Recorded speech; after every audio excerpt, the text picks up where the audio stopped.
let me just get this straight. Let me just get this straight. Sure, You're saying that the reason that those poor souls, the hostages, are still being detained, or one of the reasons, is because people turn out week after week on the streets of Britain to protest what they see as the inhumane, disproportionate, outrageous response of the Israeli government to civilians in Gaza. You're saying that it's their fault, and it's not Netanyahu. No, let me finish the question. And it's not Netanyahu's fault who chooses to continue to prosecute this war. We should blame those people turning up on the streets of Britain, should we? You ever notice how, whenever Israel is criticized, the immediate reaction from its defenders is to point the finger at everyone else? It's never reflection. It's always deflection. Before we dive into the full story, comment where you're watching from, and don't forget to like and subscribe so you don't miss the next one. In today's clip, Lewis Goodall confronts an Israeli academic who completely unravels under basic questioning, interrupting, deflecting, and refusing to let him finish a single sentence. Let's roll the clip. Earlier this year, over far-right invites to the country. Michelle, thanks so much for joining us this morning. To many of us in Britain, this seems an extraordinary turn of events, perhaps less extraordinary to you who's been following it closely. Is this part of a pattern? I think it's part of a lack of understanding, including in Israel, that anti-Semitism has one definition, whether it comes from the extreme right, the extreme left, the extreme Islamist, the International Holocaust Remembrance Alliance definition of anti-Semitism. The result of a very long democratic process that was adopted by more than 40 countries, including the UK, across institutions and many of the universities in the UK, enables to identify and combat anti-Semitism for precisely what it is, which is the predictor of extremism, as I said, no matter where it comes from. And that is, in fact, in many, many ways, what's been the hindrance across spaces and places in comprehensively identifying and combating and actually being able to even identify what has become the normalized mainstream strain of anti-Semitism that is ravaging democracies around the world, including in the UK, including with the murder of two people, Jews, praying on the holiest day of the Jewish calendar on Yom Kippur in Manchester, then leading to protests essentially in support of their murderers. Well, I think everybody, the people involved, we're going to be speaking to one of those people in a moment, Michelle, but the people who've been turning up to these protests, they would deny vehemently the idea that they are turning up in support of that murder. They are saying that they are protesting against Israel's actions, which have been called genocidal by the United Nations in Gaza. Let's be very clear. Genocide has a definition. The fact that the United Nations and its agencies and institutions, and I'm going to say the human rights infrastructure. Yes, Michelle, but just let me just finish the sentence. But you accuse those people of supporting that murder. On what basis do you say that? Please allow me to respond. Genocide has a definition. And in very, very many places, including the UK, those people who think they're showing up in support of what is dubbed pro-Palestinian, if they were pro-Palestinian protests, they would be protesting to free Gaza from Hamas, a prescribed terror organization for whom human tragedy is the strategy. They're protesting against the thousands of deaths that we've seen, including children in Gaza. That's what they're protesting against, and you don't get to choose, you don't get to decide what people protest about. That is the strategy. Look, I came on today to make very clear that those protests are in fact enabling the continued war in Gaza, the continued holding. So it's the protesters' fault that Netanyahu keeps the war going. Please let me finish a sentence. Please allow me to finish a sentence. The continued holding of 48 human beings abducted on October the 7th, when more than 1,200 people were burned alive and butchered and raped, and more than 250 were abducted into that same Gaza. So sorry, Michelle. Sorry, let me just get this straight. Let me just get this straight. Terror organization that uses the children of Gaza and the people of Gaza as human shields. So let me just get this straight. Let me just get this straight. Sure, you're saying that the reason that those poor souls, the hostages, are still being detained, or one of the reasons, is because people turn out week after week on the streets of Britain to protest what they see as the inhumane,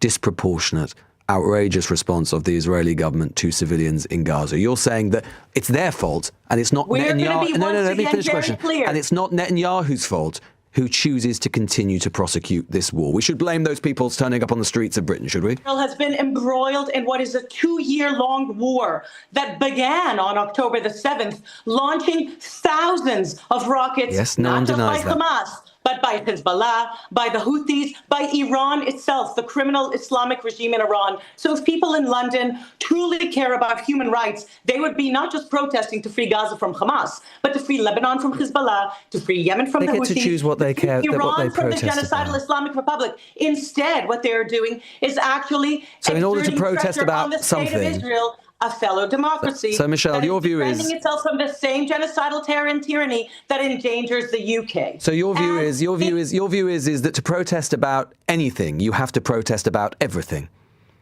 Absolutely not, and God forbid. Right, okay. Well, then no one would ever protest about anything. That's actually precisely what's happening on the streets of London. What has happened over the last 2 years is the emboldening of genocidal terror proxies of an Islamic criminal regime in Iran. What role do you think the Israeli government might have had in that, Michelle? Anything at all?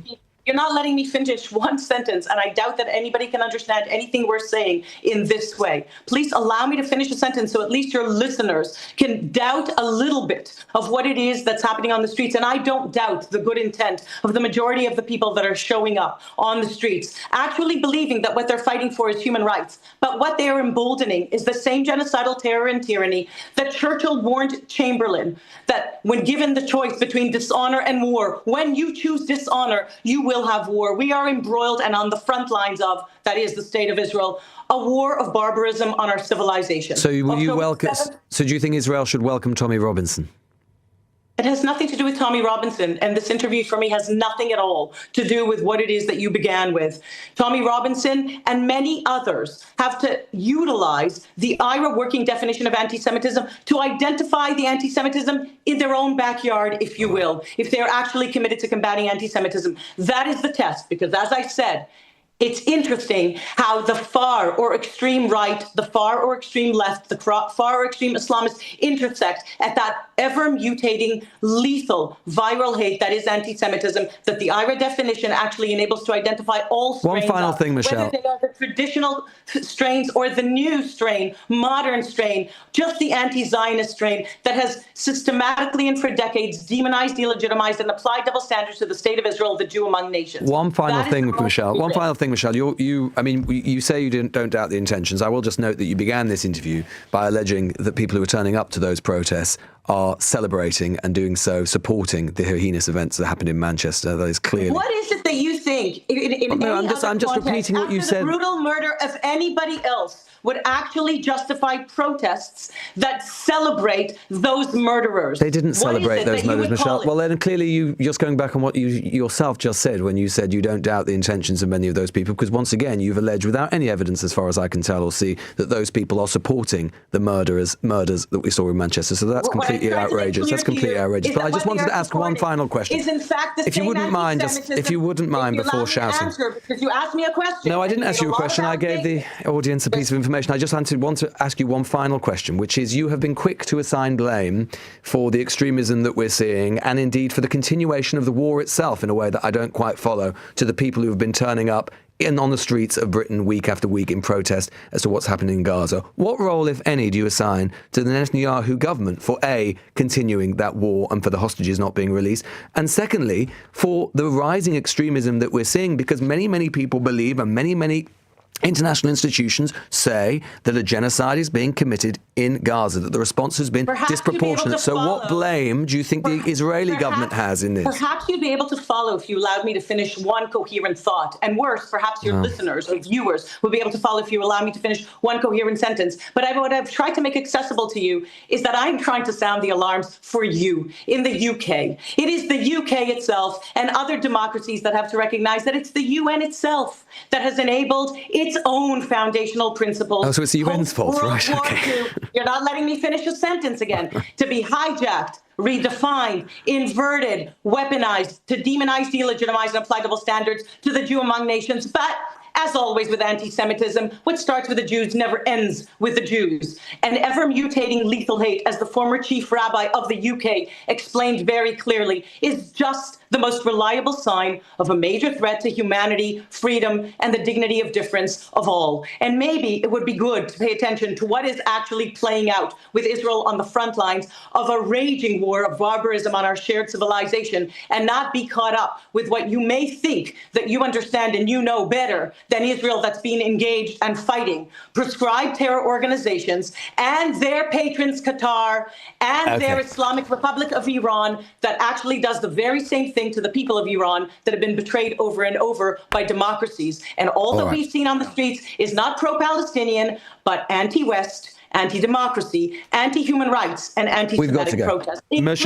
Michelle, I'm grateful to you. People will make up their own minds as to how much of that they felt was coherent or not, regardless or not of whether I let Michelle finish the sentence there. I would say, of course, as well, that some people might consider the attacks that we've seen on civilians in Gaza and the deaths we've seen in civilians in Gaza hard to reconcile with the idea of... Let's be honest.